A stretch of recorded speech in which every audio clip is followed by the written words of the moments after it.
lo voy a copiar ahora mismo. Sí, denme un minuto. Ok, voy a... eh, bueno, estábamos empezando con el tema de la Revolución Francesa, ciertamente, y dentro de nuestro class, que lo voy a compartir ahora mismo, ya lo podemos nosotros bajar. Sí, acá tenemos el class, Historia Universal Contemporánea, sí, tenemos el código de la clase, por favor, cuando no puedan entrar, pues ahí copian el código y ingresan, ¿no? Acá tienen también el enlace Meet para todo, ya lo programé para todo hasta el 5 de febrero, así que cualquier duda, pues entran y entran, ¿ok? Y bueno, aquí tenemos la lectura 001, ¿sí? François Furet, Pensar la Revolución Francesa. Es un texto completo, ¿sí? Y bueno, es de Ediciones Pretel, acá lo tienen ustedes visualizando. Y tiene un prólogo bastante simpático, ¿no? En el cual vamos a estudiar la Revolución Francesa, hoy día solamente una introducción. Eh, hemos, eh, hemos tenido tenemos un público en verdad bastante exigente, tenemos unos estudiantes muy cercanos a la propuesta de las ciencias sociales. Nosotros vamos a manejarlo desde la perspectiva histórica, específicamente dentro de la línea del liberalismo político. Ello ya lo conversaremos en la siguiente clase con mayor énfasis y con la presentación ya definitiva del sílabo. Sí, el sílabo debo terminarlo pues este fin de semana, ¿no? Y por supuesto que vamos a empezar con el eje que nos representa el análisis, el estudio de lo que va a significar, si no, la Revolución Francesa. ¿Me permiten un ratito? Tengo acá un PowerPoint también que voy a presentar. Deme un minutito, ¿sí? Sino que está en la computadora de al lado. Voy a guardar aquí la información. Un minutito, porfa, ¿sí?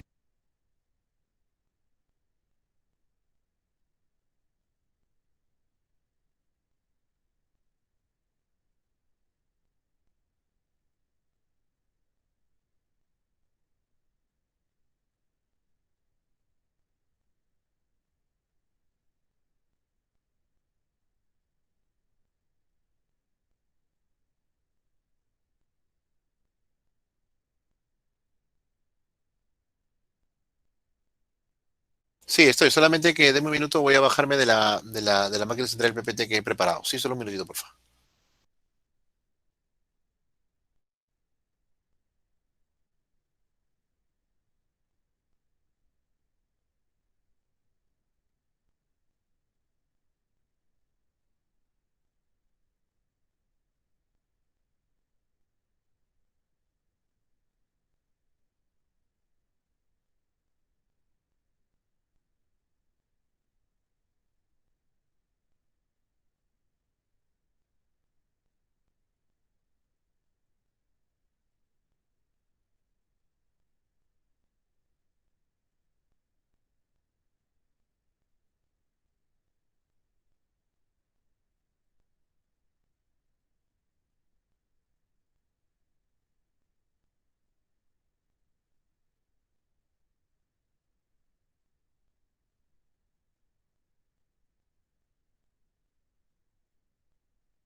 Perdóneme.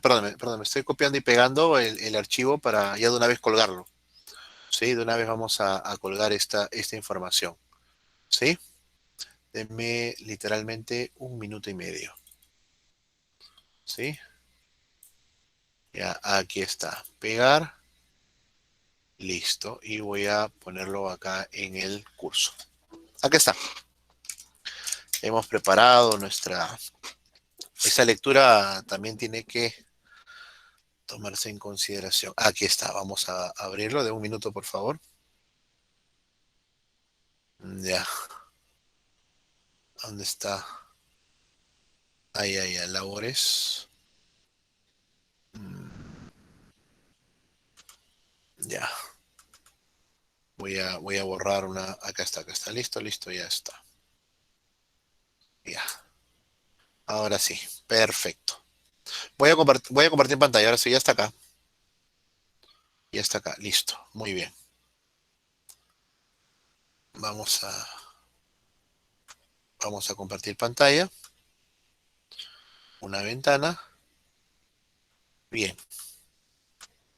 Luego esto también lo voy a colgar esto lo voy a colgar en el Class, ¿ya? Eso no se preocupen. ¿Se visualiza, jóvenes? ¿Se visualiza? Sí, profesor. Sí, profesor. Sí, profe. ¿Sí? ¿Se visualiza? Perdóneme. ¿Se Sí, visualiza? ¿Me profesor. escuchan? ¿Me Sí, escuchan? ¿Se profesor. visualiza? Sí, profesor. Yo no los escucho. Uy, ¿qué pasó? Yo creo que me está fallando esto, ¿eh? ¿Se me escucha? Sí, Ah, ya. profe. Sí, Ah, ya, profesor. ya, ya. Ok, listo. Gracias, gracias. Ya, ya, listo. Ok, listo. Muy bien. Seguimos entonces compartiendo, ¿ok? Estamos visualizando este PPT, ¿cierto? Muy bien. Entonces, la ilustración europea con la cual vamos a cerrar va a ser bastante compleja y con esto vamos a llegar, o sea, vamos a alcanzar el tema de la Revolución Francesa. Sí, esto está acá, ¿ven? Acá hemos preparado ya nuestros PPTs. Sí, y esto empata con la lectura que tienen ustedes ahora de François Furet, del cual tomaremos pues relación al final de la exposición del trabajo. La Ilustración fue un movimiento cultural europeo que se desarrolla especialmente en Francia, Inglaterra, a principios del siglo XVIII. Ustedes ya lo han visto en el siglo pasado, ¿no? Hasta el inicio de la Revolución Francesa, del cual vamos a hacer la profundización. Fue denominado, pues, el periodo de las luces, ¿ok? Aún por los mismos ilustrados, por los motivos, por ejemplo, en el cual se declara su finalidad de disipar las tinieblas de la humanidad mediante la luz de la razón. Esto representa una intención más que una realidad, porque sigue siendo al fin y al cabo no solo ilustrada, sino también elitista. Es una realidad en la cual casi el 70% de la población europea no sabe ni leer, mucho menos escribir, ¿no? Es un espacio el espacio educativo del siglo XVIII es un espacio muy corto. Es más, dentro del debate que sucede en las universidades europeas, se empieza a observar la necesidad de personas preparadas que no necesariamente integren el clero.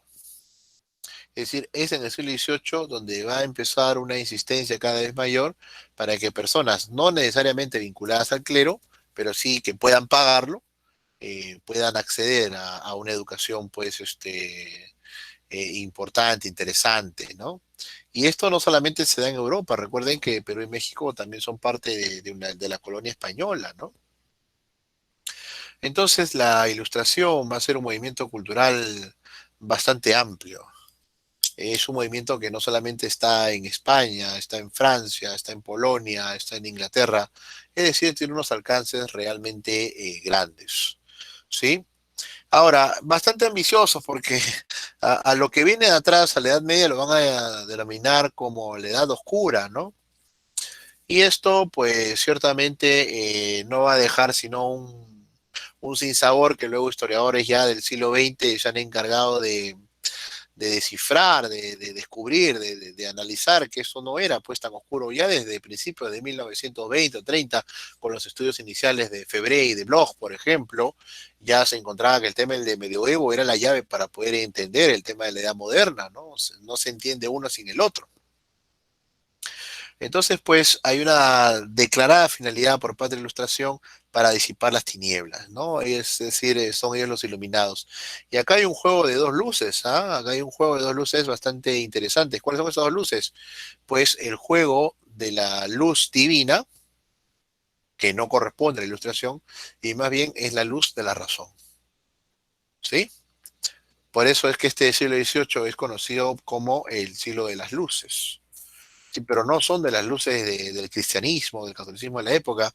El catolicismo está entrando en sus propios laberintos a través del Concilio de Trento, ¿no? Sino que se está viendo aquí desde la luz del raciocinio de lo que puede alcanzar la persona, el ser humano, el estudioso. Y recordemos que cuando hablamos de ilustración, por favor, hablamos de élite, ¿sí? Hasta ahí estamos visualizando el PPT, se visualiza, se ve, ¿sí? Sí se ve. Bien, bien, porque yo mejor ¿saben qué? Lo voy a colocar de una vez en el class, ¿ya? Para empezar de una vez con todo como debe ser. ¿Ya? De un minutito. Sí, voy a,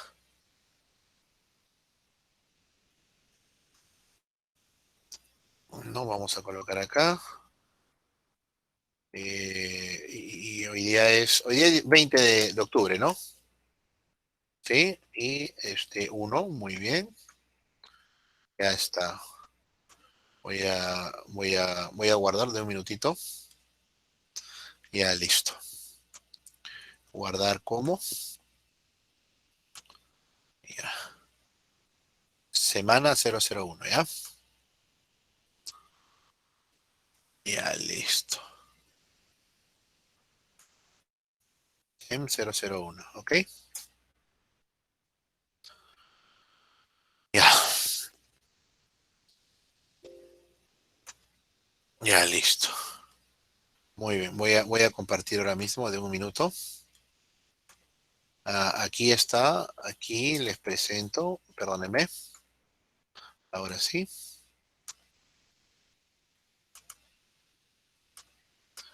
Ya, aquí les presento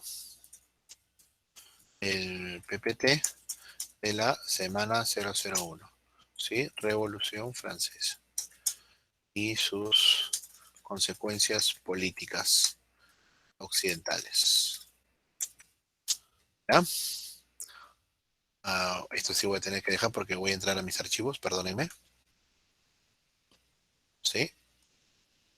Y listo. Subir.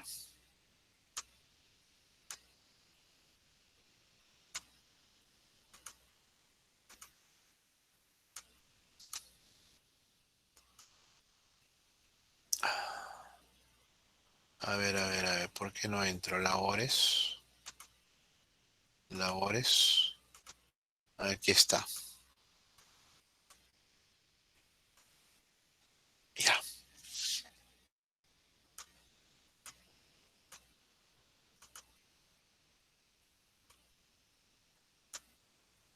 No, no.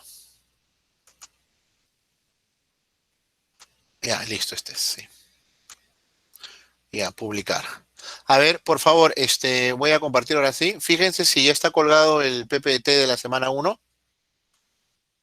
¿Sí? A ver, ok. A ver, fíjense. ¿Sí está? Sí, profesor, ya está colgado. Ya está, muy jóvenes con ustedes. Vamos a avanzar muy bien, ¿ah? Ya está, ya, listo, listo. Entonces, pues ya está.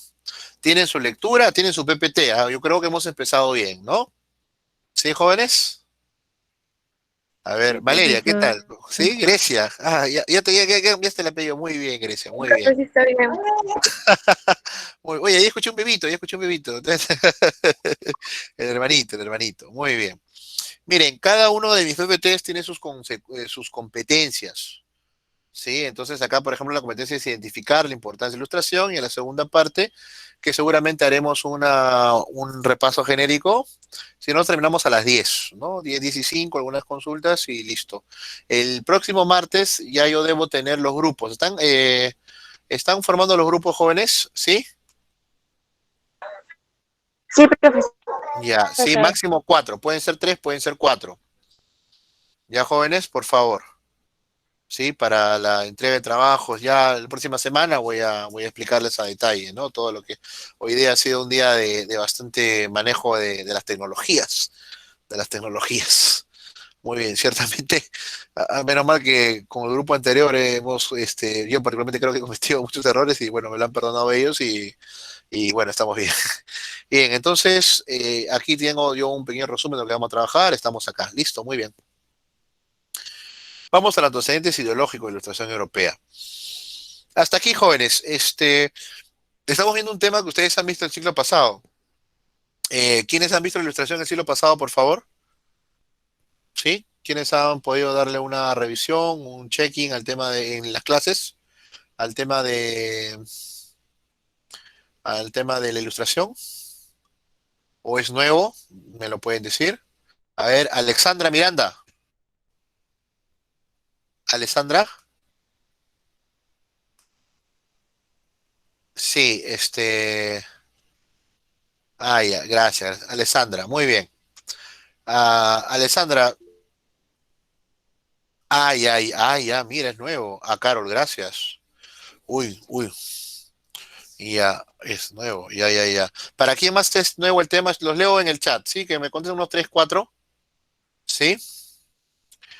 Carambas. Ya, perfecto. Ya, perfecto, Yulisa, Grecia, Raquel, Marcela. Ya, perfecto. Entonces está bien que la hayamos, ¿no? Propuesto desde ahí. Ya esta lectura ya la estamos presentando. Perfecto. Gracias, Betty, gracias. Muy bien, muy bien. Interesante.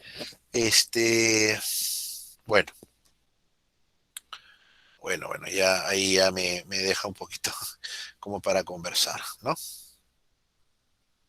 Este es el antiguo. Seguimos entonces.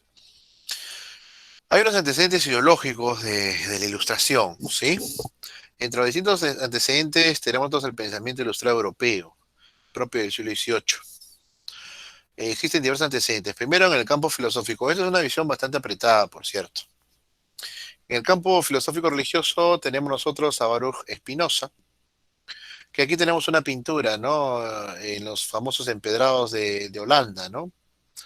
La cual, si bien no tuvo una influencia inmediata, progresivamente su obra representa una seria crítica a los sistemas religiosos de la época, como el cristianismo, el protestantismo e inclusive la hebraica.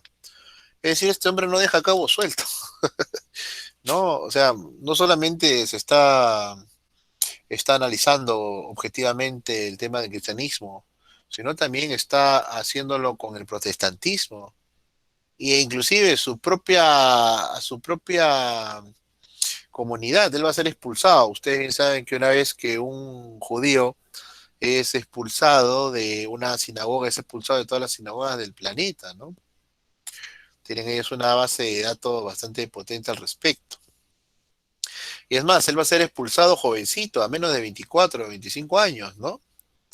Filósofo holandés de origen sefardí, es decir, de origen hebreo, hispano-portugués, heredero crítico del cartesianismo, considerado uno de los 3 grandes racionalistas de la filosofía del siglo XVII, junto con el francés René Descartes y el alemán Gottfried Leibniz.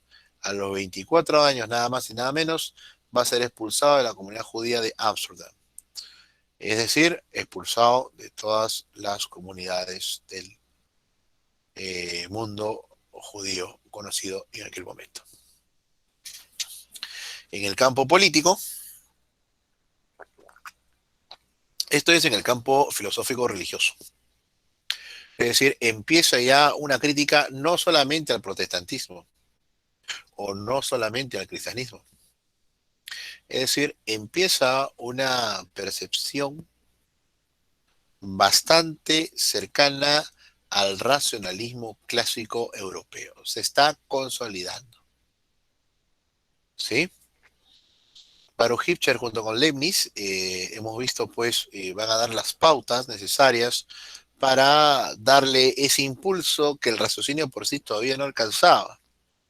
Es decir, la ilustración a principios del siglo XVIII todavía no encuentra el camino de independencia, el camino de hallarse todavía fuera de los estribos del caballo de la fe.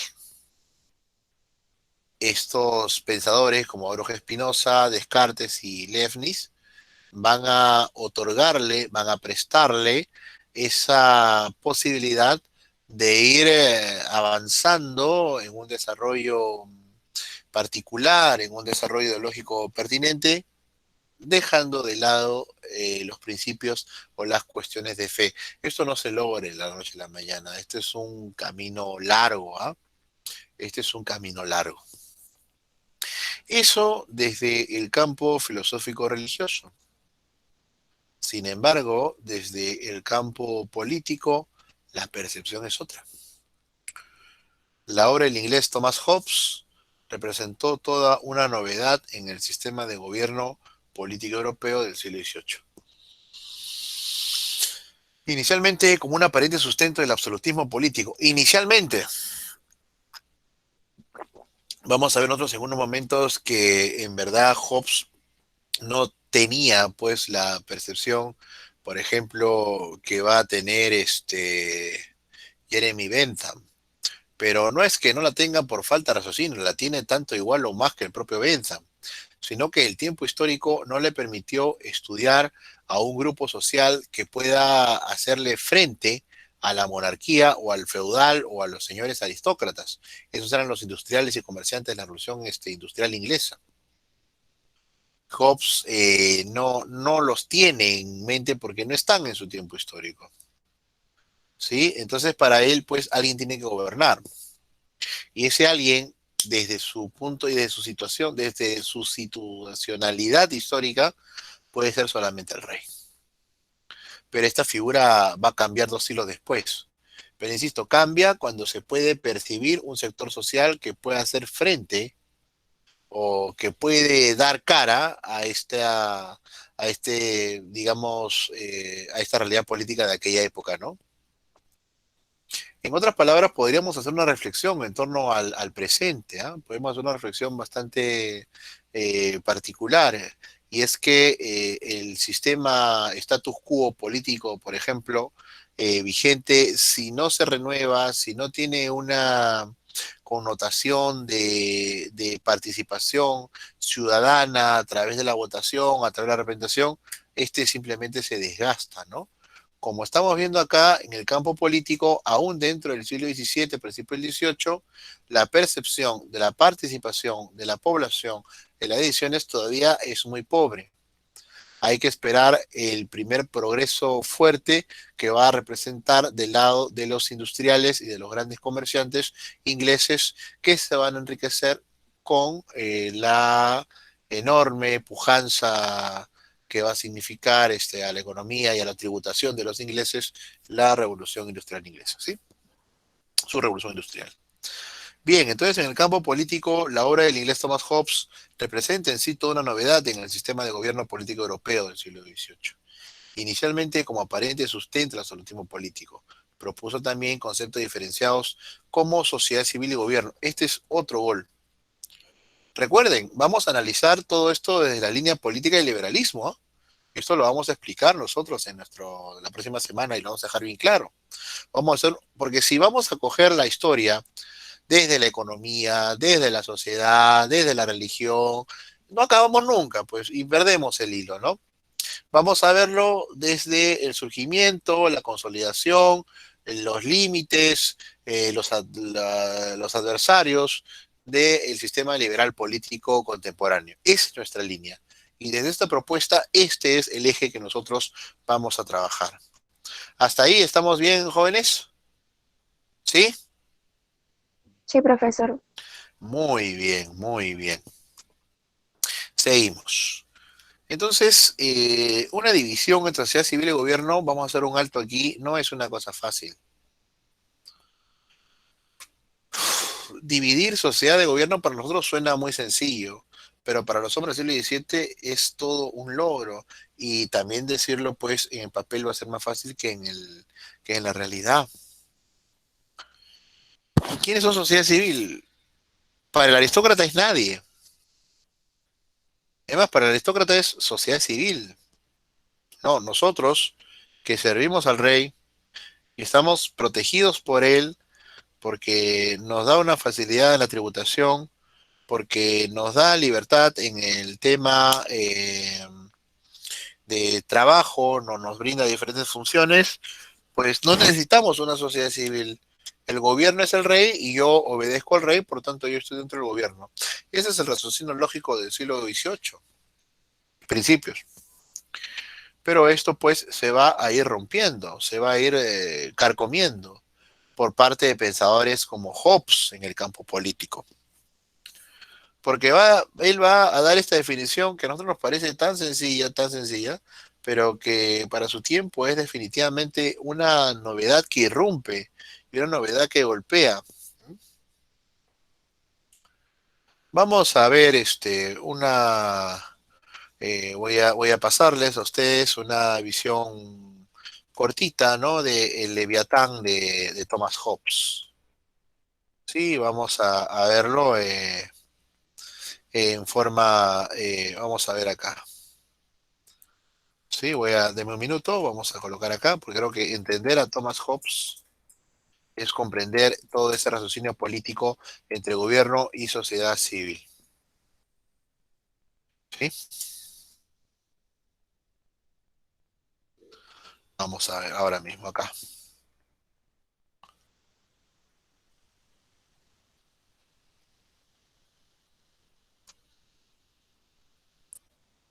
Perdónenme. Voy a pasar voy a subir volumen y voy a compartir esta pantalla. ¿Sí? Algo. Tal del contractualismo. Me refiero a Thomas Hobbes. Ahí hay un dato importante, ¿ah? Thomas Hobbes es el padre del contractualismo. ¿Qué significa esto? ¿Qué les trae a ustedes la palabra contrato? A ver, jóvenes. Rousseau, Excelente, contrato social. excelente, excelente, exacto. Y con ello vemos que Rousseau no es, él lo da con el nombre contrato social, pero quien origina el contractualismo, miren cómo vamos entendiendo desde la óptica de la política, específicamente de la cual les he explicado, ¿no? El liberal. Ustedes tienen un contrato con el Estado. Ustedes han firmado un contrato con el Estado, jóvenes, les informo que ustedes han firmado. ¿Sí? Ustedes han firmado un contrato con el Estado contemporáneo. ¿Y quieren que les diga cuál es dónde ustedes han firmado ello? O de repente ya lo intuyen. A ver, lo pueden escribir en el chat, ¿ah? Exacto, Javier, teoría del contrato social. Nayeli, sí, por favor, Jan, pueden comentar acá, pero luego me lo hacen acordar, porque cuando agrando la pantalla ya no leo el chat. Me dicen, profesor, han escrito en el chat. ¿Ya? Muy bien. Entonces, en efecto, es a través, sí, tenemos acceso a la educación y la salud pública a través del DNI.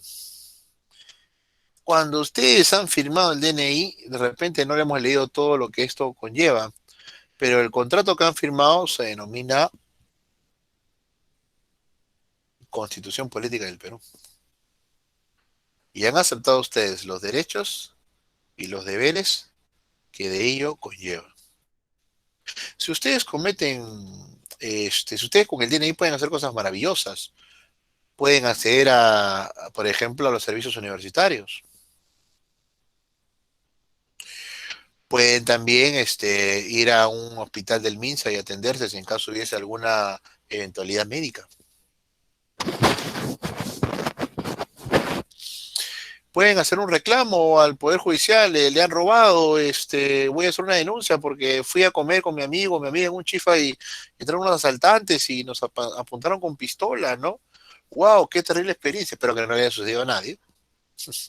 Pero evidentemente, pues, una experiencia sí es muy dura, es muy, muy, muy compleja, pero exacto, ¿no? Y antes del DNI, no, siempre han tenido DNI. Ustedes que nacieron tenían un documentito amarillo, no sé, ¿se acuerdan ustedes? ¿Dónde han dejado su DNI amarillo, jóvenes? ¿Ah? La libreta electoral, claro. Ah, Nayeli, ¿tú has usado la libreta electoral, Nayeli? Bueno, no, la libreta electoral, entonces, entonces yo sí he usado la libreta electoral, ¿ah? Ya, ya, ya. Ya, su mamá. Ya, ya, ahora sí, muy bien, Nayeli, muy bien. ¿No? Bien, bien, bien. Entonces, Ian, ¿cuál es la primera forma cuando sale en el Perú? La República. La colonia no. La colonia es un sistema de castas en esencia. Empezó un poco a resquebrajarse con el tema de las cortes, ¿no? Pero el primer contrato social en el Perú es 1821, definitivamente, no la colonia. Pero la colonia tiene otras valías políticas. Por ejemplo, la división administrativa territorial, ¿no? Que las intendencias van a pasar a ser departamentos. Las Cortes de Cádiz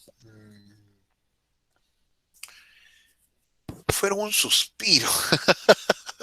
No, no, no fueron más que eso, ¿ah? pero las Cortes de Cádiz fueron una intención muy potente. El primer trienio fue muy corto, ¿no?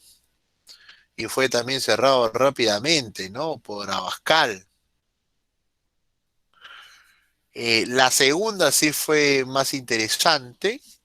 Aquí en el Perú dio origen al golpe de Estado, pues en el motín de Asnapuquio, al virrey Pezuela por parte de José de la Serna, ¿no? La constitución de la Pepa.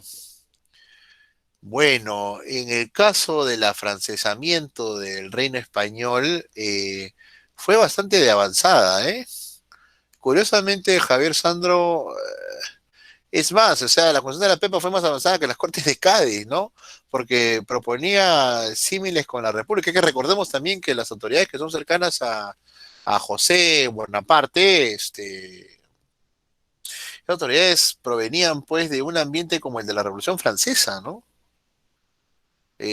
Fue, claro, ¿no? Su instalación en los Reinos de América fue bastante más compleja, ¿no? Aunque sí hubo alguna presencia, sobre todo en México, ¿ah? Sobre todo en México. Hablando de un documento que conecta el símbolo entre el ciudadano y el Estado, en lo simbólico. Bueno, es que si bien la Constitución invitaba a que todos sean ciudadanos, esto va a tomar su tiempo, ¿no? Por ejemplo, si tú me pides ese documento explícito, pues podríamos decir que no, ¿no? Que esto podría verse a través de las actas de votación, ¿no? Tal vez cuando estas personas están ingresadas en los colegios o en las parroquias que fungían pues de colegios electorales para 1822, para 1824, ese podría ser tal vez el primer espacio en el cual se define la participación de la ciudadanía y por tanto el primer reconocimiento que hace el Estado a tales, ¿no? Ese podría ser. Sí, Jan Nexar, pero algo como lo que es el DNI. Acá viene la primera contradicción, ¿no? Por ejemplo, lo que era el equivalente a distancia, por supuesto, en particular en la época del DNI, era la partida de nacimiento. Es más, el registro público empieza todavía en el siglo XX. ¿No? Empieza en el siglo XX, o sea, es lo que manda acá, digamos, es tu partida de bautismo, ¿no? Es una, por ejemplo, también de las grandes contradicciones de lo que va a significar la ciudadanía, que tiene que registrarse en parroquias para votar, porque en tal parroquia están bautizados, ¿no? O sea, ¿no? Del contrato sexual, ahí me agarras, ¿ah? Ay, ay, ay. A ver, Ian Manuel Char, este, Profe, este, a ver, profe, sí, sí, te escucho, Ian Manuel. me refiero a que originalmente en el contrato social, Ah, la crítica social. que... Ay, ay, No, ay, digo, ay. o sea, la crítica que se le hace al contrato social es que solo incluía o solo valía para los hombres, cuando allá las mujeres eran relegadas y en nuestro, tal vez en Perú, también originalmente hubieron, en la formación de la República, hubieron poblaciones que se vieron relegadas también, no solo por el sexo, sino por su procedencia regional o su procedencia étnica. A eso me refería. Ya, si es específicamente el tema de género, acuérdate que la primera mujer universitaria de San Marcos, una de las primeras, Nelly Festine, entra pues en 1902 o 1904, punto uno. Y la votación, la presencia de la mujer en las actas de votación viene en la época de Udría, ¿no? Creo que es en el 56, ya poco cuando él ya está por terminar, ¿no? 55, 56 es cuando se autoriza el voto de las mujeres, pero aún allí no se autoriza el voto a toda la mujer. No, el requisito era semejante al de los hombres. 21 años, saber leer y escribir, con lo cual te zanja pues a toda la gran mayoría, ¿no? Y tener una propiedad, pues, ¿no? O ser propietario, ¿no? O ser vecino. Entonces, si lo vemos desde el tema de género, pues, digamos, un contrato social de género, pues podríamos hablar que el caso de la mujer es bastante más tardío. Pero yo le daría una pauta más, estimado Ian Manuel. Lógico, ya, Néstor, la sociedad cambia. La sociedad cambia, la sociedad cambiará también de acá a unos 20 años. Sí, si Dios nos da la vida, ¿no? Para poder gozarlos y para poder disfrutarlos, por supuesto que cambia. Sí, sí, sí. Y es que el contrato cambia en relación con las personas, no con las comunidades. Pero voy a terminar con la idea del contrato social de género, ¿no? Y yo iría a una pauta más allá y tal vez lo ampliaría y lo pondría, por ejemplo, ¿qué fue de los analfabetos? Los analfabetos van a votar recién con el derecho que les va a brindar la Constitución del 79. Entonces, allí, por ejemplo, aún con el avance que va a significar esta decisión política convenida por parte de Udría, no se puede negar que ahí tenemos más espacios que no van a estar representados, ¿no? Por ejemplo, los analfabetos, ¿no? Que recién han de esperar el 1979 para que se declarase la votación universal y restricta. Sí, sí, Manuel, adelante. Profe, no sé mucho de liberalismo, quería saber cuál es la posición del pensamiento liberal ante, digamos, esas desigualdades o esas injusticias que hubieron. Ya, muy bien. Acá tengo esa información. ¿Sí? Hay un autor que vamos a mencionar ahora mismo. Te me adelantas un poquito, pero está muy bien, está muy bien. No te voy a dejar con la duda. Dame un minutito, ¿ya? Porque toda esa... hay un autor que vamos a ver con detalle, que es John Rawls. Sí, dame un minutito para poder brindarte esa información. Sí, dame un minutito. Y aquí estamos. Aquí está. 2000, ya que está. Y aquí. Vamos a copiar esto. Y voy a copiarlo aquí.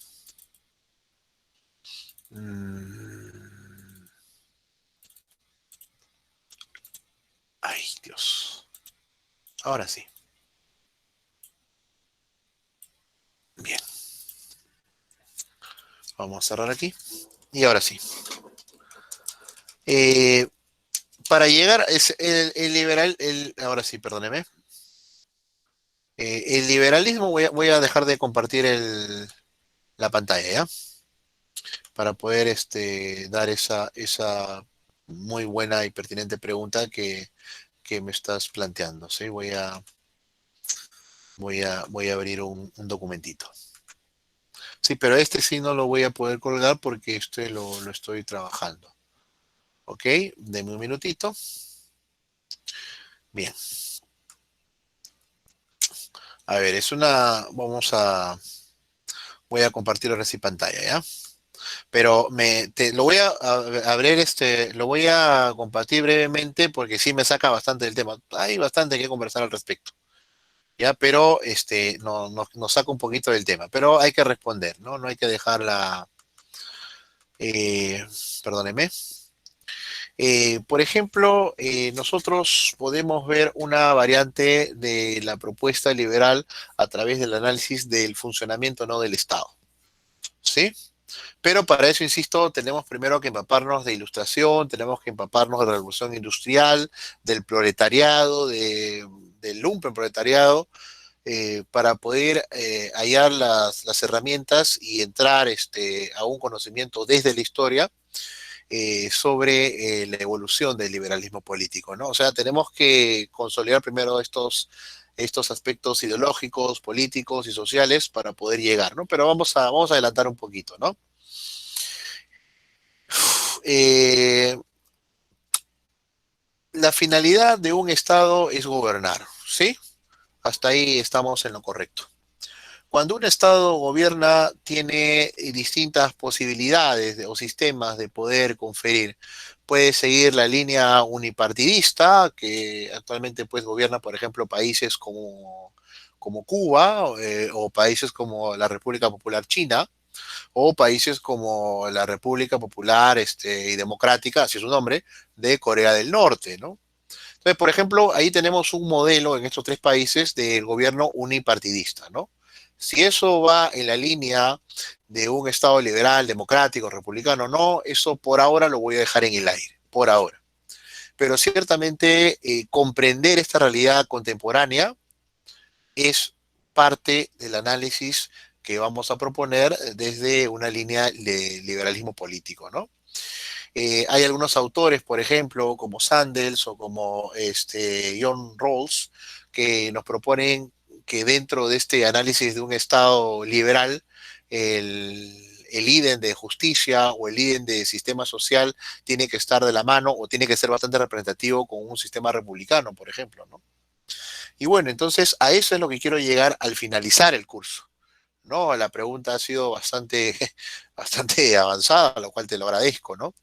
Pero para comprender un sistema republicano, democrático, liberal, tenemos que comprender todo el contexto histórico que viene principalmente desde la Revolución Francesa. Ese es un poco el objetivo. Y a través de ello, pues, hallar si es que es viable, que vamos a ver, por ejemplo, en el siglo XX, el surgimiento de la democracia americana, vamos a ver el fin de la monarquía hegemónica política británica colonialista, que va a tener su desfase total con su participación en la Primera Guerra Mundial, ¿no? Entonces, por ahí es que nosotros vamos a tratar, o sea, nuestra esencia en esta clase va a ser comprender un Estado republicano. Sí, ese va a ser el objetivo del curso. Pero vamos a ir por partes, vamos a ir por etapas, ¿sí? Por ahí es la línea, estimado señor Chará, que vamos a nosotros a resolver al finalizar el curso. Y para eso también habrá temas, habrá ejes, habrá exposiciones, ¿no? Pero es por ahí que vamos nosotros a analizar, ¿no? Por ejemplo, al finalizar el curso vamos a entender por qué dentro de un sistema liberal democrático existe un respeto irrestricto a las libertades ciudadanas, porque es que uno puede opinar, porque es que el Estado tiene que proteger, porque es una conveniencia mutua. Al Estado le conviene proteger la libertad del ciudadano y al ciudadano le conviene que el Estado se lo proteja también, ¿sí?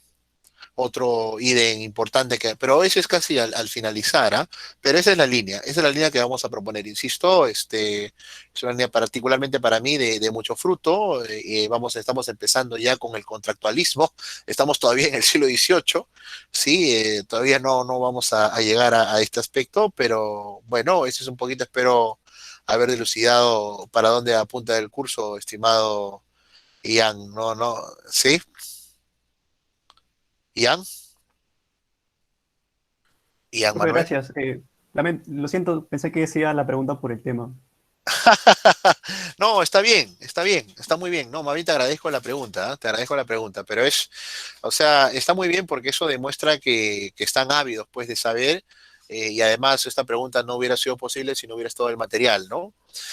Por ejemplo, en el caso de ver el contractualismo de Hobbes.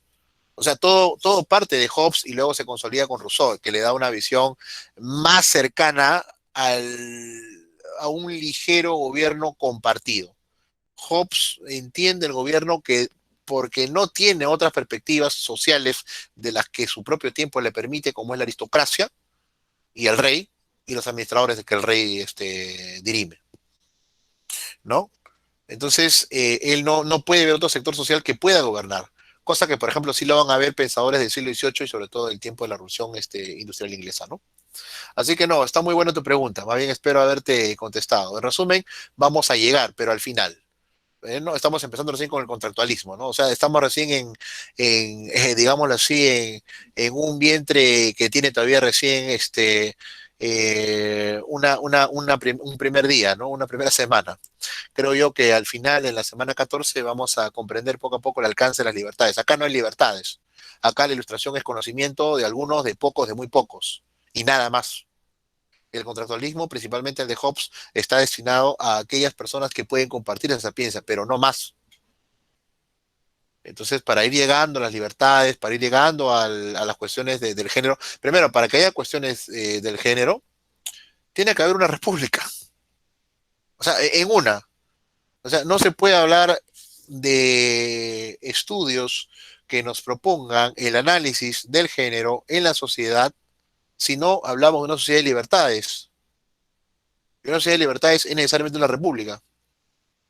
Y la república, como bien dice Nexar, evoluciona, porque no empieza con libertades. Las libertades se van conquistando en medida que el sistema lo va permitiendo, en medida en la cual la relación entre Estado y ciudadano se va consolidando. Acá no hay una relación Estado-ciudadano, acá simplemente hay un Estado y las personas son súbditos.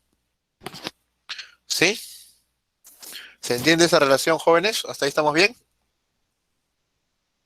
¿Sí? Exacto, visto desde una perspectiva, Javier, muy bien, marxista clásica, lo cual está muy bien, porque el liberalismo no se entiende sin el marxismo también, por si acaso. Es más, el marxismo es uno de los grandes pensadores, ¿no?, que consolidan el sistema liberal.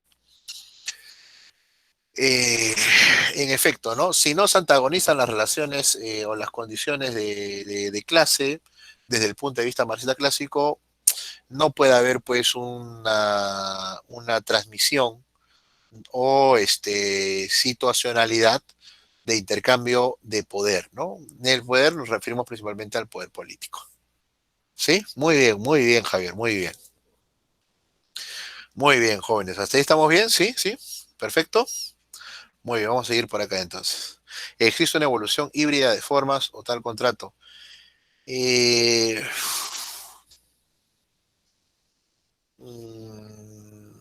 híbrida. Yo no diría híbrida. Lo que pasa es que va habiendo diferentes procesos y algunos de ellos van a ser exitosos. Otros no. Otros van a ser un tremendo fracaso. Otros van a durar un siglo, que es el caso, por ejemplo, del caso británico. Otros, como el modelo, por ejemplo, holandés, van a fracasar entrado en mediados del siglo XIX. El modelo americano del siglo XIX va a tener una gran contradicción, ¿no? Como es la guerra de secesión entre los esclavistas del sur y los federalistas del norte. Entonces yo no diría híbrido, ¿ah? Yo diría que van creciendo, van desarrollándose dentro de cada contexto histórico geográfico particular. Y ahí va teniendo su especial desarrollo. Yo lo tomaría por ahí. ¿Sí? Muy bien, jóvenes. Pero tenemos que seguir, si no, no vamos a llegar. Sí, pero acá ya tenemos una primera lectura. Muy bien. Jacqueline, muy bien, seguimos. Voy a estar compartiendo esto, ¿sí? Pero miren, todo eso nos ha traído pues a colación de Hobbes, ¿no? Qué problemático es Hobbes, ¿no? Que nos lleva a preguntarnos sobre un Estado. Y todo esto empezó con la sociedad civil y gobierno. ¿Cómo será si la separata presente tiene como, ¿cuántas páginas tiene? Bueno, no, no creo que lleguemos. Bueno, ya lo completaremos la próxima semana, pues, ¿no? Claro, es que también hemos estado ordenando un poco la casa, ¿no? Para empezar bien el curso. Pero ya ustedes de cuenta y parte lo van revisando. ¿Y se visualiza lo que estoy viendo yo, su PPT, jóvenes? No, profe, No, no lo veo. No, ya, ya. no se ve nada. Ay, ok.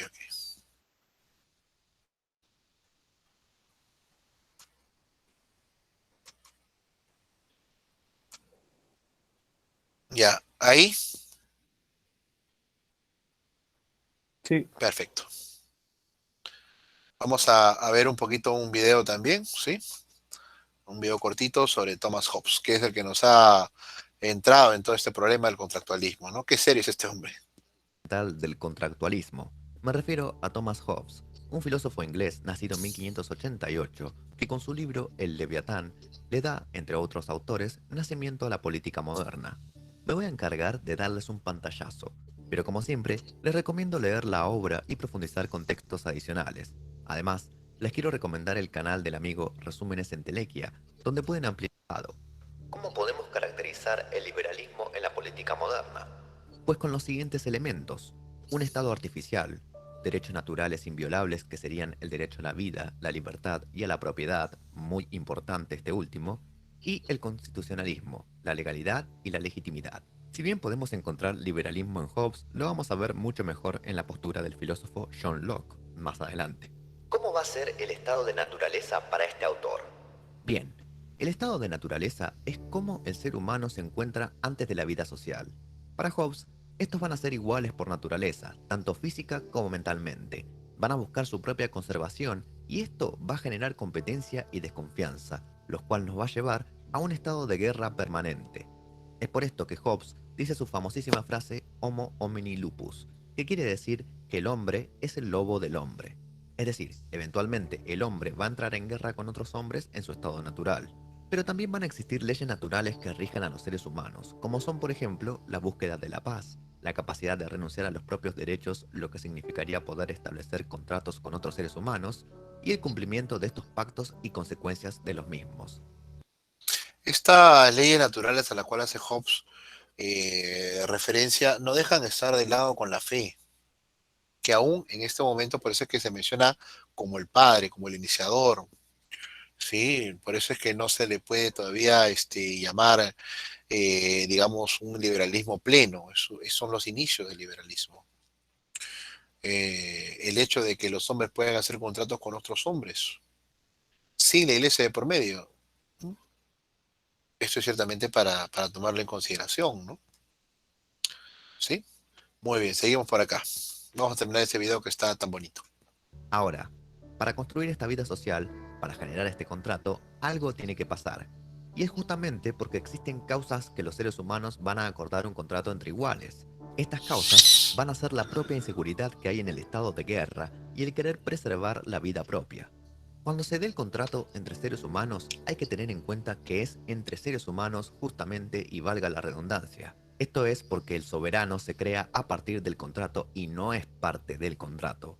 El contrato va a ser la creación de la sociedad civil y del soberano. Además, Esa parte es interesante, ¿ah? O sea, el primer esbozo de contrato se hace frente al rey. Se hace dentro de la monarquía. En otras palabras, el rey se empieza a sujetar no tanto a las voluntades, pero sí al bienestar, y eso ya es bastante, de los súbditos.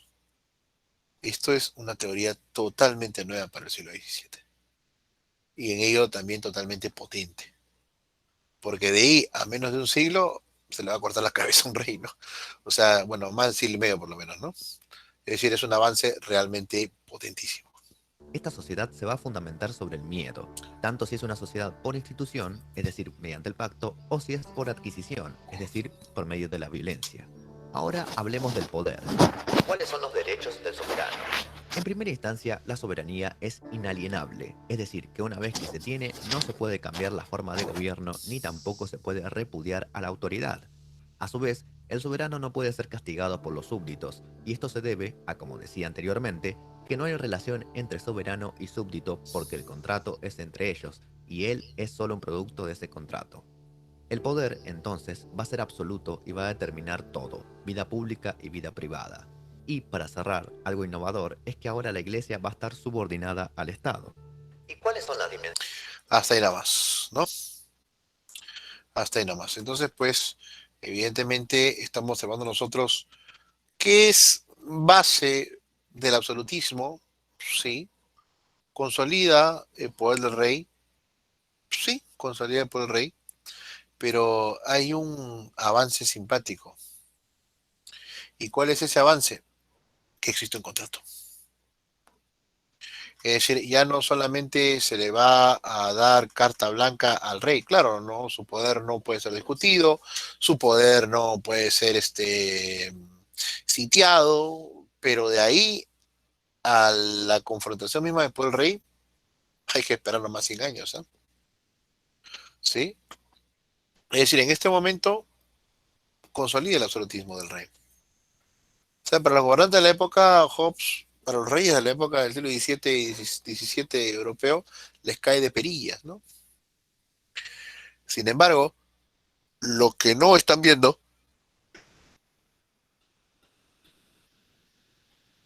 es que con Hobbes va a existir una nueva perspectiva en las reglas de juego. Comúnmente llamado el Leviatán. Este libro es de 1651. El nombre completo es Leviatán o La materia, forma y poder de una república eclesiástica civil, 1651. comúnmente llamado Leviatán, ¿no? Es el libro más conocido del político inglés Thomas Hobbes. El título del libro hace referencia al monstruo bíblico Leviatán que posee un poder descomunal. En este libro, Hobbes establece su doctrina de derecho moderno como la base de las sociedades y de los gobiernos legítimos. No es que por el momento la población del común, los súbditos, legitimen al rey, pero sí es necesario que un rey exista y que éste tenga súbditos. ¿Ah? El célebre texto de Hobbes tiene marcadas características académicas. Justifica filosóficamente la existencia del autoritarismo estatal. Justifica el sustento público del absolutismo monárquico. Pero recordemos que él no va a ver pues otro poder. Tampoco lo va a buscar. Pero estos sí van a ser vistos sobre todo pues a partir de la Revolución Industrial Inglesa, ¿no? Marcadamente materialista, consolida la proposición teórica del contrato social y finalmente establece una doctrina de derecho moderno como base de las sociedades y de los gobiernos legítimos. En otras palabras, jóvenes, estamos ante un personaje que si bien consolida la figura absoluta del rey, bueno, consolida también la presencia del súbdito. Y en ello el paso cercano para lo que luego va a ser la ciudadanía. Por eso le decía que este viaje histórico, político que vamos a desarrollar, tiene esta propuesta en verdad bastante interesante y que podemos hablarla pues desde Hobbes. ¿Alguna pregunta al respecto, jóvenes? Exacto, Javier. Exacto. Gracias, Jacqueline. Uy, gracias, Jacqueline. Uy, me había olvidado de compartir. Gracias, Jackie. Gracias. Muchas gracias. Acá hay una forma de reducir el poder absoluto, sí. Pero antes de reducir, Javier, primero reconócelo. Si no lo reconoces, no pasa nada. Entonces entienden por qué Hobbes reconoce el poder del rey. Lo estudia. Le dice que es absoluto, pero ya da un paso. ¿Sí, Javier? ¿Javier Sandro? Perfecto, ¿sí? O sea, no se trata de chocar de frente o de destruir, que se hará después con la Revolución Francesa, ¿no? Pero sí se trata de reconocer para luego delimitar. Y finalmente para desgastar. Y finalmente para instalar un nuevo orden. Muy bien, muy bien. Seguimos, jóvenes, seguimos. Gracias, Jackie, gracias. Excelente. Muy bien. Y llegamos entonces al ascenso ya nos faltan unos 10 minutos, ¿no? Al ascenso de la Ilustración Europea Occidental. ¿Sí? La Ilustración fue un movimiento cultural europeo que se desarrolla especialmente en Francia e Inglaterra desde principios del siglo XVIII hasta el inicio de la Revolución Francesa. En algunos países se prolonga hasta los primeros hasta las primeras décadas del siglo XIX inclusive, como el caso de las colonias españolas en América, por ejemplo. Fue denominado así por su declarada finalidad para disipar las tinieblas de la humanidad, bueno, sí hemos hablado, ¿no? 3 definiciones de ilustración. La razón humana combate la ignorancia, la superstición y la tiranía. Wow, o sea, ¿qué tal la ambición? Se da la razón, ¿no?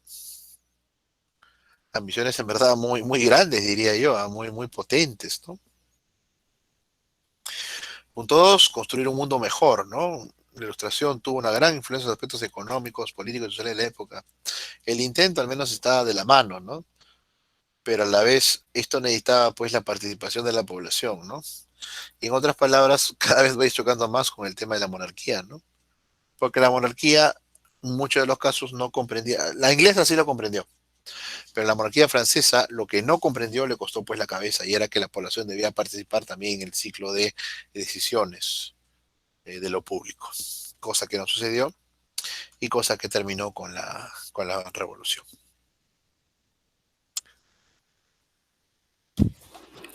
Acá tenemos a Jean-Jacques Rousseau, el ginebrino.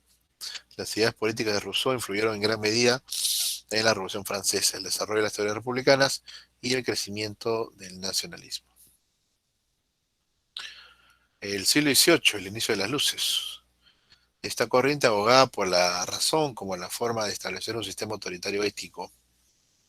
Interesante, la razón va encontrando espacios. Este es un segundo libro del contrato social o de los príncipes del derecho político, escrito por Jean-Jacques Rousseau, citoyen, ciudadano de Génova, Ámsterdam. A ver, jóvenes, ¿cómo está el romano? A ver, ¿1000 cuánto dice acá? ¿Cómo está el romano? A ver.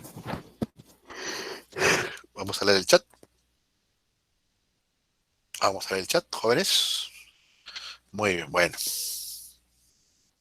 Entonces, el contrato social es un texto escrito por Rousseau del contrato social o los principios del derecho político, ¿no? Mientras que el Leviatán, ¿sí? Mientras que el Leviatán, y el nombre correcto del texto es o la materia y forma del poder de una república eclesiástica y civil, está escrito en 1651. Hay una diferencia de tiempo bastante grande. Este es de 1762, ¿no? Casi poco más de un siglo de diferencia entre Thomas Hobbes y entre Jean-Jacques Rousseau. Por supuesto que estas ideas van a entrar en conflicto. ¿Y con qué van a entrar en conflicto? Con la República Inglesa, que es un tema, ¿no? Durante casi un periodo de 17, 19 años existió una república República Inglesa. O sea, fue abolida la monarquía. Claro que lo que le hicieron después al pobre Oliver Cromwell fue terrible, ¿no? Lo desenterraron, le cortaron todo el cuerpo, la cabeza, las extremidades, muerto ya, bien enterrado, ¿no? Fue terrible la venganza de la monarquía en torno a Oliver Cromwell, ¿no? Pero de ello no vamos a conversar. La ilustración tiene aspectos dentro de distintas dimensiones, la sociedad, en la educación, en la aceptación de los reyes europeos, ¿no? Perdón, quiere educar a la sociedad, porque no se da culta que piensa por sí misma era la mejor manera de asegurar el fin del antiguo régimen. Sí, pero esta no es su idea, por si acaso, ¿ah? ¿Saben de quién es ¿saben de quién es el origen del compromiso de educar a los que menos tienen? ¿Sí? ¿Pueden darme algún aporte de quiénes fueron los primeros que observaron la importancia de educar a los de aspirar a una ciudadanía universal? 1764. Muy bien, Nayeli, muy bien con tu romano, muy bien. Jóvenes, los primeros colegas futuros, los primeros en brindar el ideal de educación a la población, ni siquiera urbana, la población en general, son los protestantes. Sí, Jonathan, ¿alguna pregunta, consulta? Dale. Muy bien. O sea, son los protestantes. O sea, en verdad hay mucho que agradecer desde el ámbito educativo al ideal del protestantismo. Claro que el ideal del protestantismo era aprender la Biblia, la versión que se maneja y darle un conocimiento más amplio. Pero bueno, o sea, el primer grupo, la primera comunidad que tiene el ideal de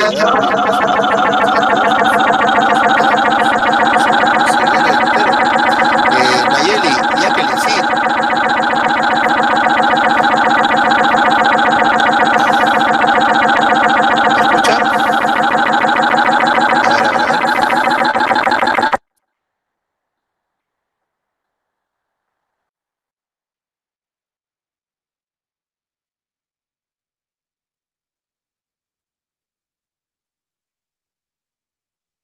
Ahora sí, ¿me escuchan? ¿Me escuchan? Sí, Yuli, ¿me escuchas? Ya, muy bien. Rodrigo, ¿cómo estás? Qué gusto. Apague su micro, otra vez cerrar. Alguien ha encendido un micro, pues, entonces. Sí, alguien. Sí. Presentó algo. A ver, vamos a ver. Desactive el audio. ¿Cómo se escucha? A ver, alguien que tenga audio, por favor.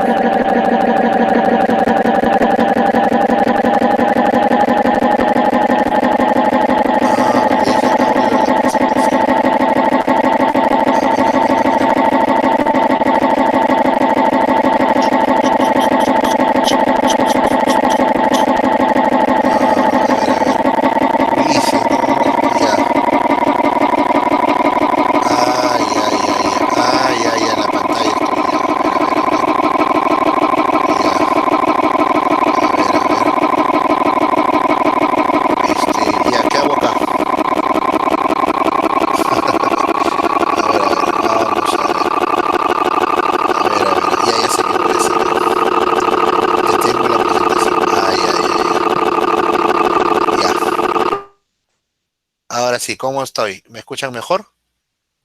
Sí, profesor, ahora sí. Ah, ya, ¿cómo se escuchaba? Se rayó el audio, se rayó. Repetitivo se escuchaba. Ah, como de voz de ultratumba, ¿no? Algo así creo, ¿no? Bueno, Profesor, muy bien. Sí, sí, Grecia. Ah, profesor, Rodrigo, quería, maestro. Bienvenido, Rodrigo. Adelante, por sí, favor. profesor, lo que ocurre es que usted tiene dos entradas de audio, una interrumpe con la otra y por eso se escucha como que un sonido de eco. Cuando aparece en su pantalla abajito, bueno, casi al centro dice audio de la presentación. Eh, ahí tendría que desactivarlo. Bueno, cuando estamos viendo un video lo activa y cuando no lo está viendo lo desactiva para que no Ah, ocurra esto ya. del eco. Usted es un maestro, Rodrigo. ¿Qué haría yo sin usted, caballero ilustre? Gracias, muy bien, buen dato, buen dato. Buen dato, gracias. Bien, todos pueden, gracias, Rodrigo, ¿ah?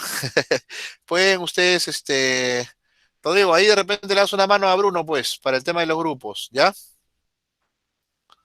Ya, ¿Se ya, puede? ya, profesor. Doctor ilustre, gracias, gracias, gracias. Muy bien. Bien, ¿Cómo, joven. cómo dice el profesor? No, no lo escuché bien con el tema de los Ah, ya, grupos. sí, sí, para ahí entre los dos, por favor, para ir recepcionando los grupos que se vayan organizando con los jóvenes, pues. ¿Te acuerdas que hicimos un tablón de miembros, de temas? Y eso para sacar la... O Como el sea, ciclo pasado. exacto, maestro, exacto. Entonces, los chicos, los jóvenes, con los compañeros, van a mandar sus miembros, ¿no? Y ya una vez que lo tenemos ordenado, ya me lo reenvían y ya yo lo pongo en su fecha y todo bonito. Igual que el ciclo pasado, exacto. Sí, profesor, con Rodrigo trabajo de Sí, una sí, manera sí. muy excelente. Trabajamos en Excelente. grupo muy bien. Sí, muy Sí, bien. sí, sí, sí, sí, hicieron una muy Ahí, buena no exposición. se preocupe, profesor. Ya, y Eduardo también ahí está. Eduardo nos escribe también ahí entre los despachos. Sí, profesor. Bueno, ya los jóvenes Rodrigo tendrán. me va a ayudar bastante, profesor. Ya, ok. Miren acá, sino que están escribiendo en el chat las compañeras, tú sabes que. Bueno, son jóvenes ustedes, pues, ¿no? Son jóvenes. El chat es más de ustedes. Ya, listo. Ya, muy bien, ahí lo dejamos, jóvenes. Listo, listo. Muy bien. Vamos cerrando, jóvenes ilustres. No, lo que sucede es que ellos dos, junto con Eduardo, hemos trabajado ahí anteriormente, ¿sí? Y la verdad que hicieron un muy buen trabajo. Se los agradezco bastante también el apoyo que me están brindando, ¿sí? Y la verdad que mucho, mucho agradezco. Bien, vamos cerrando. Uy, ya son las 10. Ya vamos cerrando entonces. Sí, revisen por favor, estos cuestionarios son importantes, ¿sí? Todavía no les voy a pedir grupo, pero va a ser vital para el tema de las prácticas, ¿sí? Que vamos a detallar ya la próxima semana. A partir de en la siguiente clase ya vamos a terminar. Y está muy bien que así sea, las primeras casi hora y media, yo diría un poco más, nos hemos visto pues la necesidad de organizar, pero ya estamos organizados, ¿sí? O sea, ya están los grupos, ya les puedo poner notas.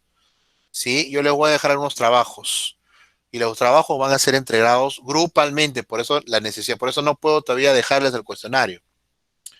Va a haber semanas en las cuales voy a dejarles el cuestionario de evaluación. Son 2 cuestionarios por cada unidad, ¿no? Miren, por ejemplo, voy a ir al final de esta segunda y van a ver ustedes, ¿sí? Que aquí hay un segundo cuestionario. Sí, jóvenes, entonces son 2 cuestionarios por cada, pero necesito primero antes de dejárselos que ustedes trabajen en grupo. ¿Sí? Bien, bien, bien. ¿Alguna pregunta hasta aquí, jóvenes, por favor? Yulisa, Nayeli, Ian. Uy, Ian, haces buenas preguntas, ¿ah? Felicito. Sí, sí. El próximo, yo lo termino ya el sábado y así que yo creo que esta semana también ya lo cuelgo. ¿Ya? Yo ya lo cuelgo. Lo tengo, pero me gusta actualizarlo, darle unas pautas antes de dejarlo, para no dejarlo como está, pues. ¿Ya? Muy bien, muy bien. Espero que esta primera clase haya Oh, Nayel, usted más bien. Ya lo tengo, sino que no me gusta cuando falta una cosita, 2 cositas, en verdad no me gusta presentarlo. Pero sí lo tengo, sí lo tengo. Pero que quiero hacerlo bonito y ya lo cuelgo el día sábado. O sea, yo toda la información que ustedes ven lo cuelgo. No, el PPT ya está colgado. La primera lectura ya está colgada. ¿Sí? No. Solamente hasta ahora de una vez, ¿sí? Porque de eso vamos a empezar a preguntar. Y lo voy a dejar de una vez esto. Sí, voy a compartir pantalla, perdóneme. Me da lío, ¿no? ¿Cómo hacen esas caritas ustedes, ah? ¿El chat tiene para hacer caritas? Ah, los ojitos. Ah, desde el celular. No le digo. Ah, en el teléfono. Ah, ya, gracias. Hacen caritas, ¿no? Yo no puedo hacer caritas acá. En la laptop no se puede. Muy bien, muy bien. Muy bien, qué gusto. Va a ser un muy buen grupo, ¿ah? Se ve bueno, se ve potente. Sí, oh, oh, oh, oh, oh, oh, oh, oh, oh. Un ratito, disculpen. Denme un minutito, por favor.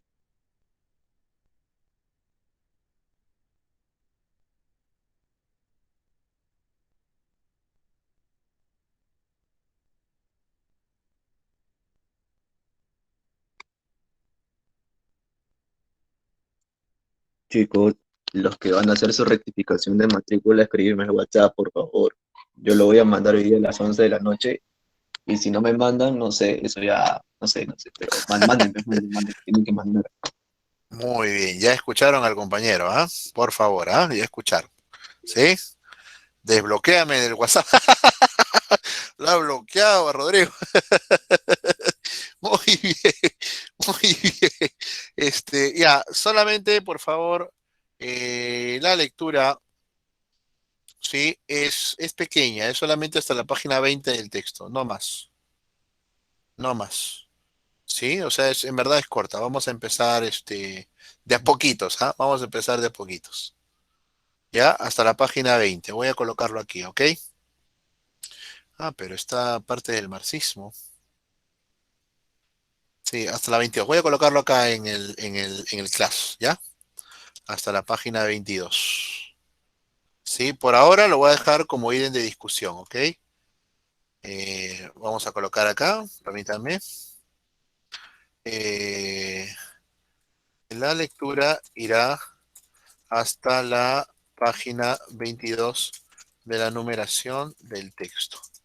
Por ahora será solo parte de la discusión de la siguiente semana. Sí, recuerden, ahorita suavecito nomás, después ya le dejando trabajo, así que piénsenlo. Bien, jóvenes, aquí está, ¿ya? Por ahora solo será parte de la discusión. Voy a ponerlo con mayúscula, ¿verdad? Por ahora. Luego ya va a ser algo más que la discusión. ¿Ya, jóvenes? Muy bien. Entonces ya, ya, listo. Algo más de las 10. Jóvenes ilustres, entonces espero haber colmado, espero haber al menos hecho un trabajo al menos modesto. Sí, la estructura del trabajo, esta primera clase ha sido buena, ya hemos puesto los grupos, en el sentido ya están en el Classroom, ya tienen la información. ¿Sí? ¿Alguna consulta más, jóvenes? ¿Tienen el WhatsApp del compañero? ¿Sí? ¿Alguna consulta más? ¿Sí? ¿Todo bien? Carla, Lisbeth, ¿todo bien? ¿Sí? Carla, Brian, Carol, Sí, profesor. ¿sí? ¿Sí? Muy bien. Carol, ¿estamos bien entonces? Sí, profesor, quería agradecerle por su clase y también por el compromiso con los compañeros. Oh, no, ellos son maravillosos y ellos van a hacer un buen papel, te lo aseguro. Y vamos, avancemos entonces. Nos despedimos. Sí, son los tres ahí de historia, ¿no? Bruno, Rodrigo y nuestro amigo Eduardo Javier. Muchachos, un gusto, gracias. Tienen la información en el Classroom, vayan bajando, se lean con tiempo y sobre todo sean felices. Muchachos, nos vemos la próxima semana. De ahí empezamos de golpe, ¿sí? Un saludo Gracias, fraterno. profesor. Hasta luego. A ustedes, hasta luego. Cuídense. Hasta luego. Ya, ya, escríbanle a su Cuídense, compañero, profe. ¿ah? Ya, muchachos, gracias Bruno, gracias Rodrigo, gracias Eduardo. Ya, hasta luego, muchachos, cuídense, Dios los bendiga. Voy a cerrar ahora ¿cómo cierro? A ver, detener la grabación. Sí, la próxima semana ya también cuelgo los primeros videos.